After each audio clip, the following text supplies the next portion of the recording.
Hello everyone friends. आज हम लोग जियोग्राफी का सेकंड चैप्टर का सेकंड पार्ट पढ़ रहे हैं। इससे पहले हम लोगों ने कवर किया था कि अक्षांश रेखा के विषय में। अक्षांश रेखा मैं थोड़ा सा रिकॉल करता हूँ। अक्षांश रेखा वो होती है जो पृथ्वी पर काल्पनिक रूप से क्षैतिज रेखा में खींची गई रेखा ही अक्षांश रेखा कहलाती है। अर्थात इस तरीके से फ्रेंड्स, इस तरीके से क्षैतिज रूप में खींची गई रेखा को हम अक्षांश रेखा कहते हैं। अक्षांश रेखा की कुल संख्या कितनी होती है? तो वो होती है अक्षांश रेखा कुल संख्या 181। लेकिन कभी कभी एग्जाम में फ्रेंड्स ये भी पूछा जाता है कि अक्षांश रेखा कुल संख्या और 179 दे देता है, तो ये भी सही है। दोनों एक साथ नहीं आ सकता, या तो ये आएगा और या तो ये आएगा, या तो 181 होगा या तो 179 होगा। भूमध्य रेखा हम लोगों ने पढ़ा था। भूमध्य रेखा को 0 डिग्री लाइन या विषुवत रेखा, तीनों इसको हम इस नाम से जानते हैं। हमने ये भी पढ़ा था कि भूमध्य रेखा की 5 degree north and 5 degree south में हम लोगों ने पढ़ा था, उसे डोनड्रम क्षेत्र कहा जाता है। अब हम लोग पढ़ रहे हैं फ्रेंड्स देशांतर रेखा। कुछ चीज़ें जो छूट गई होंगी वो हम लोग एक दूसरे वीडियो में पढ़ेंगे। अक्षांश रेखा और देशांतर रेखा के विषय हम लोग पढ़ेंगे, क्या क्या डिफरेंसेस हैं इनके बारे में, और विथ फिगर के अकॉर्डिंग टू हम लोग पढ़ेंगे। आज हम लोग पढ़ रहे हैं फ्रेंड्स देशांतर। देशांतर किसे कहते हैं, कुल देशांतरों की संख्या कितनी है, इन सब के विषय में हम लोग पढ़ेंगे। बेसिकली देशांतर रेखा जो होती है वो नॉर्थ से साउथ पोल में एक काल्पनिक रेखा जो एक खींची गई है, यानी इस तरीके से, इसे हम देशांतर रेखा कहते हैं। देशांतर रेखा जो होती है फ्रेंड्स वो एक सेमी सर्कल का निर्माण करती है। 0 डिग्री ही 360 डिग्री होती है। इसके विषय हम लोग आगे भी डेप्थ में चर्चा करेंगे, इसके बारे में पढ़ेंगे। दो देशांतर रेखाओं के बीच की दूरी उसको हम गोरे नाम के से जानते हैं। दो देशांतर रेखाओं के बीच की दूरी को हम गोरे नाम से जानते हैं। गोरे भूगोलवेत्ता थे, उन्हीं के नाम पे ही रखा गया, गोरे नाम से जानते हैं। नेक्स्ट पढ़ते हैं हम लोग कि टोटल समय जोन कितने हैं, तो 24 समय जोन है। भूमध्य रेखा पर देशांतर रेखाओं के मध्य जो होती है वो सर्वाधिक दूरी होती है। ध्रुवों पर जैसे जैसे हम लोग ध्रुवों पर बढ़ते जाते हैं, इनके बीच की दूरी कम होती जाती है। 0 डिग्री पर देशांतरों की जो बीच की दूरी होती है फ्रेंड्स वो होती है 111.11 किलोमीटर। कुछ और देखते हैं हम लोग। 60 डिग्री पर फ्रेंड्स यही 60 डिग्री पर होता है, इसके जो रेफरेंसेस होते हैं वो 56 किलोमीटर होते हैं। एंड 90 डिग्री पर होंगे 0 किलोमीटर। 90 डिग्री 0 किलोमीटर होता है। इसके बारे में हम लोग एक नेक्स्ट वीडियो में पढ़ेंगे अच्छे से, इसके बारे में विथ फिगर के अकॉर्डिंग टू। एक्चुअली में NCERT एक बेस लेके चल रहे हैं हम लोग, इसमें कई सारे क्वेश्चन जो कवर हो जाएंगे, इसलिए इसको पढ़ना ज़रूरी है। तो पढ़ते हैं हम लोग देशांतर।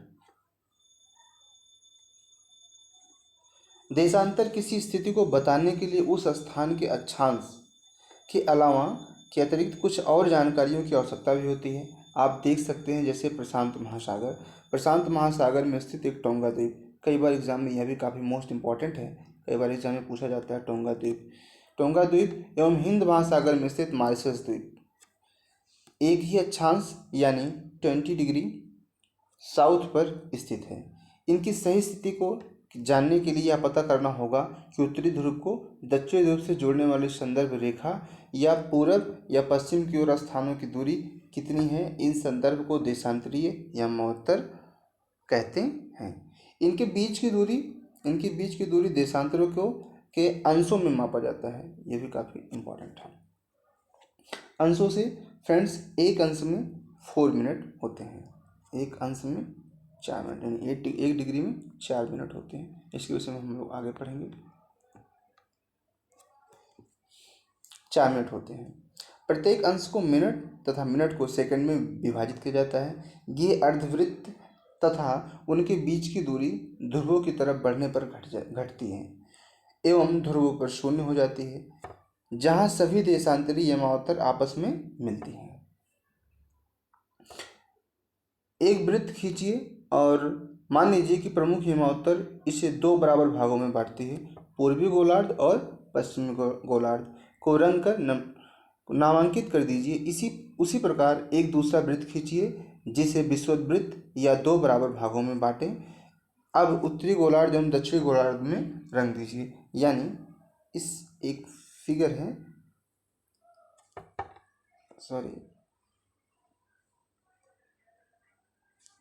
इसे हम बोलते हैं पूर्वी गोलार्ध और इसे हम बोलते हैं पश्चिमी गोलार्ध।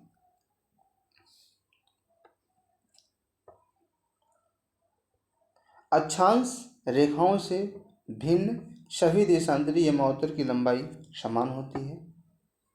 ये भी काफ़ी इम्पोर्टेंट है, कभी कभी मिसलेनियस में क्वेश्चन पूछे जाते हैं मैचिंग में, इसीलिए इन्हें सिर्फ मुख्य संख्याओं में व्यक्त करना कठिन था।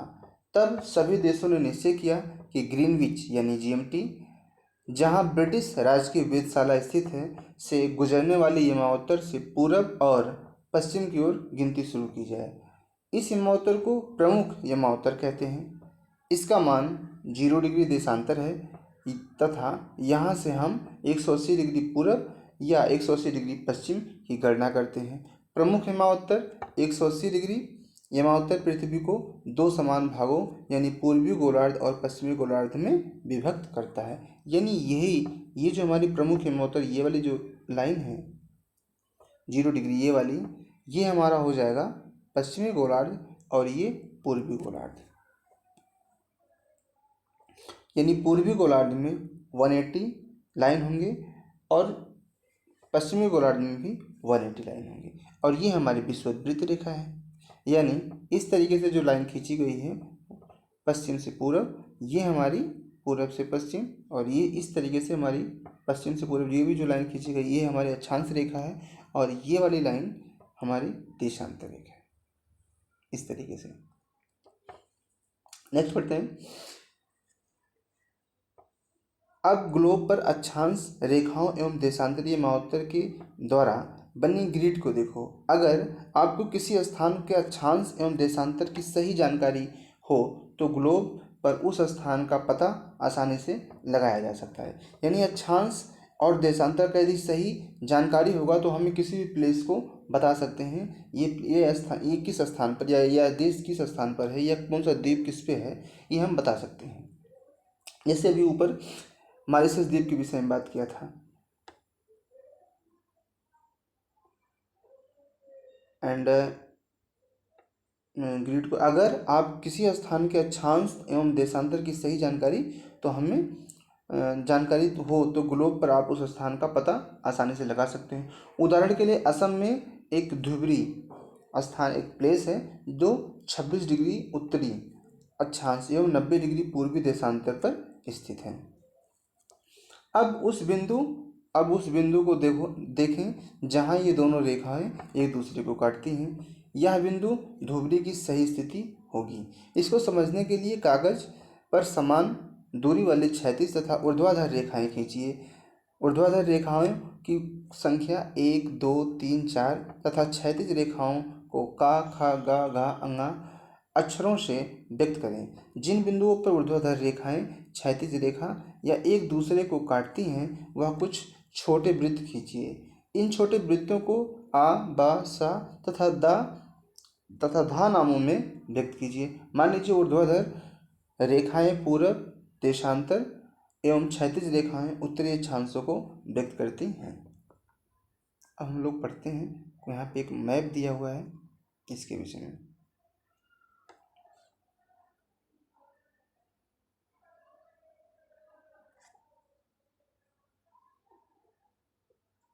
फ्रेंड्स, ये हमारी अंतर्राष्ट्रीय तिथि रेखा है, यहाँ पे बताया गया है, और ये हमारा संयुक्त राज्य अमेरिका, यहाँ पे संयुक्त राज्य अमेरिका ये चीज़ें दिखाया गया है।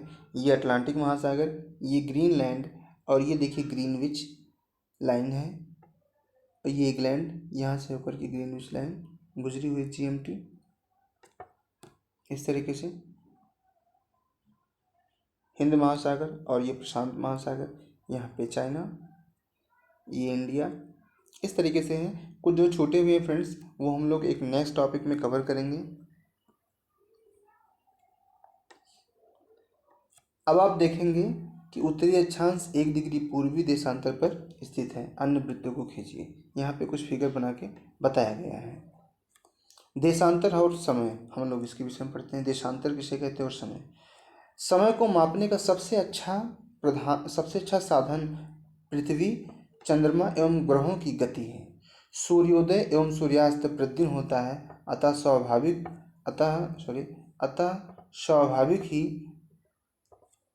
है कि यह पूरे विश्व में समय निर्धारण का सबसे अच्छा साधन है। स्थानीय समय का अनुमान सूर्य के द्वारा बनने वाली परछाई से लगाया जा सकता है, जो दोपहर में सबसे छोटी एवं सूर्योदय तथा सूर्यास्त में सबसे लंबी हो जाती है। ग्रीनविच पर स्थित यमोत्तर पर सूर्य जिस समय आकाश के सबसे ऊंचे बिंदु पर होगा, उस समय यमोत्तर पर स्थित सभी स्थानों पर दोपहर होगी। ये बताया है कि ग्रीनविच पर स्थित प्रमुख यमोत्तर पर सूर्य जिस समय आकाश के सबसे ऊपरी बिंदु पर होगा, उस समय यमोत्तर पर स्थित सभी स्थानों पर दोपहर होगा। चूंकि पृथ्वी पूरब की ओर चक्कर लगाती, यानी पश्चिम से पूरब की ओर चक्कर लगाते फ्रेंड्स, तो अतः वे स्थान जो ग्रीनविच के पूरब में हैं उनका समय ग्रीनविच समय के आगे होगा, और जो पश्चिम में है उनका समय पीछे होगा। समय के अंतर की दर की गणना निम्नलिखित विधि से भी की जा सकती है। पृथ्वी यानी लगभग 24 घंटे में अपने अक्ष पर 360 डिग्री घूमती है। 1 घंटे में 15 डिग्री एवं 4 मिनट में 1 डिग्री घूमती है फ्रेंड्स। कई बार एग्जाम में पूछा हुआ है 1 डिग्री, तो यहाँ चीज़ें बहुत इम्पॉर्टेंट है।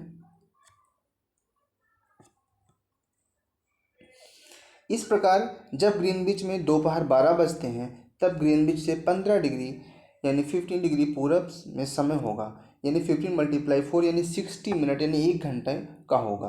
ग्रीनविच के समय से 1 घंटा आगे दोपहर का 1 बजा होगा, लेकिन ग्रीनविच से 15 डिग्री पश्चिम का समय ग्रीनविच समय से 1 घंटे पीछे होगा, यानी वहाँ सुबह के 11 बजे होंगे। इसी प्रकार जब ग्रीनविच का दोपहर के 12 बजे होंगे, तो उस समय 180 डिग्री पर यानी मध्य रात्रि होगी। किसी स्थान पर जब सूर्य आकाश अपने उच्चतम बिंदु पर होता है, तो दोपहर में उस समय घड़ी में दिन के 12 बजते हैं। इस प्रकार घड़ी के द्वारा दिखाया गया समय उस स्थान का स्थानीय समय होगा। आप देख सकते हैं कि देशांतरीय यमावोत्तर पर सभी स्थानों का स्थानीय समय समान होता है। नेक्स्ट है कि हम मानक समय क्यों मानते हैं। अलग अलग यमावोत्तर पर स्थित स्थानों के स्थानीय समय में अंतर। उदाहरण के लिए बहुत से देशांतरों से होकर गुजरने वाली रेलगाड़ियां के लिए समय सारणी तैयार करना कठिन होगा। भारत में गुजरात तथा असम में डिब्रूगढ़ का स्थानीय समय में लगभग 1 घंटे 45 मिनट का अंतर होता है। यानी गुजरात का हमारा ये वाला गुजरात और असम यानी इसकी बात यानी यहाँ की बात कर रहा है असम। इन दोनों का जो डिफरेंस है वो 1 घंटे 45 मिनट का अंतर होगा। इसलिए आवश्यक है कि देश के मध्य भाग से होकर गुजरने वाली किसी यमावोत्तर के स्थानीय समय को देश का मानक समय माना जाए। इस यमावोत्तर रेखा के स्थानीय समय को पूरे देश का मानक समय माना जाता है। भारत में 82.5 डिग्री पूरब यानी को मानक यमावोत्तर माना गया है। इस यमावोत्तर के स्थानीय समय को पूरे देश का मानक समय माना जाता है। इसे भारत का मानक समय के नाम से जाना जाता है। फ्रेंड्स, ये जितनी भी रेखाएं हैं ये सब यानी ये जो आपको रेखा है इसको देख रहे हैं 82.5 डिग्री नॉर्थ टू साउथ, और उसी तरीके से 68 डिग्री ईस्ट यानी पूरब। फ्रेंड्स, ये सब एक काल्पनिक रेखा है, ये कोई रेखा एक्चुअल में खींची नहीं गई, ये काल्पनिक रेखा है जो एक मानक रेखा, इसको मान लिया गया है। नेक्स्ट, एक स्टोरी के अकॉर्डिंग टू बताया गया है, कबीर भोपाल के निकट एक छोटे से नगर में रहता है। वह अपने मित्र आलोक से कहता है कि वे लोग आज रात्रि में नहीं सो पाएंगे। भारत एवं इंग्लैंड के बीच एक क्रिकेट मैच लंदन में 2 बजे अपराह्न में शुरू होगा। अर्थात भारत के समय अनुसार मैच समय 7:30 बजे शुरू होगा। भारत के अकॉर्डिंग टू यहाँ के समय जोन है वहाँ, यानी 7:30 बजे शुरू होगा, देर रात्रि में समाप्त होगा। क्या आप जानते हैं कि भारत एवं इंग्लैंड के बीच का समय अंतर कितना है? तो इसके विषय हम लोग देखते हैं कि भारत ग्रीनविच पूरब यानी 82.5 डिग्री पर पूरब में स्थित है। यहाँ का समय ग्रीनविच समय से 5 घंटे 30 मिनट आगे है। अभी हम लोगों ने ऊपर पढ़ा था 5 घंटे 30 मिनट से आगे है, इसलिए लंदन में उसे ऐड कर देंगे, यानी दोपहर के 2 बजे होंगे। तब भारत में शाम 7:30 बजे होंगे। कुछ देशों का देशांतरीय विस्तार अधिक होता है, जिसके कारण वहाँ एक से अधिक मानक समय अपनाए गए हैं। उदाहरण के लिए रूस में 11 मानक समय माना गया है। पृथ्वी को एक एक घंटे वाले 24 समय क्षेत्रों में बांटा गया है। इस प्रकार प्रत्येक समय क्षेत्र 15 डिग्री देशांतर तक के क्षेत्र को घेरता है। फ्रेंड्स, ये टॉपिक कवर हो गया और इनसे संबंधित कई सारी चीज़ें छूटी हुई हैं, वो हम एक नेक्स्ट वीडियो में कवर करेंगे। तो एक और 2 क्वेश्चन देखते फ्रेंड्स। जैसे भारत के उगते हुए सूरज कौन से राज्यों कहते हैं? तो अरुणाचल प्रदेश। अरुणाचल प्रदेश को भारत का उगता हुआ सूरज कहते हैं। सबसे पहले सूर्य यहीं पे निकलता है और सबसे लास्ट में कहाँ, यानी गुजरात में जाकर के सबसे लास्ट में अस्त हो जाता है। तो thank you for my watching video, और एक नेक्स्ट वीडियो में मिलेंगे हम लोग। जो भी चीज़ें इससे छूटी हुई हैं एक नेक्स्ट वीडियो में देखेंगे। तब तक के लिए थैंक यू सो मच।